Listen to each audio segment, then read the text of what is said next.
आपने अपना धान बेच लिया या नहीं? अगर हाँ तो ठीक है, और अगर नहीं तो आपके दिमाग में एक सवाल चल रहा होगा कि छत्तीसगढ़ में धान खरीदी की तारीख बढ़ने वाली है या नहीं बढ़ेगी।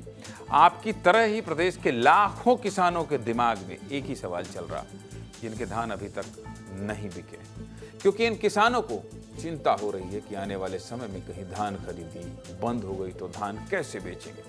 इस मामले में अब राजनीति भी शुरू हो गई है। छत्तीसगढ़ में धान खरीदी लगातार हो रही है। नजदीक के खरीदी केंद्र पर किसान अपने धान ले जाकर बेच रहे हैं, लेकिन प्रदेश में अभी भी लाखों किसान धान बेचने वाले हैं। ऐसे में अनुमान लगाया जा रहा है कि धान खरीदी की तारीख बढ़ सकती है। क्यों कह रहा हूं? ऐसा क्यों कह रहा हूं?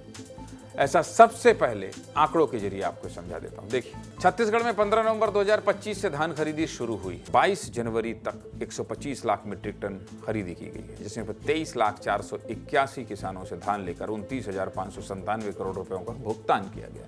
छत्तीसगढ़ में कुल 27 लाख पंजीकृत किसान हैं और धान खरीदी 31 जनवरी तक चलने वाली है। ऐसे में महज एक सप्ताह का ही समय बचा है और अभी भी करीब 4 लाख किसान बाकी जिनका धान नहीं बिका है।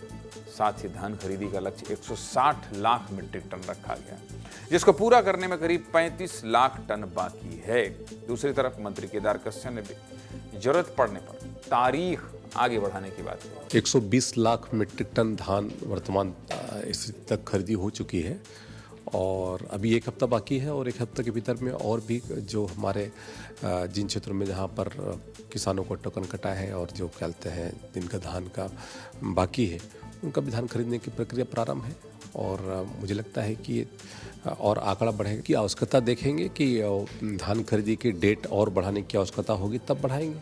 अभी तो वर्तमान स्थिति ऐसी नहीं है कि वहाँ पर यहाँ पर धान खरीदी और की डेट और बढ़ाएंगे। जरूर ये बात थी कि टारगेट कम हो रहा है, कम मिल रहा है, उनका टोकन कम कट रहा है, तो अभी टारगेट भी बढ़ाया गया है।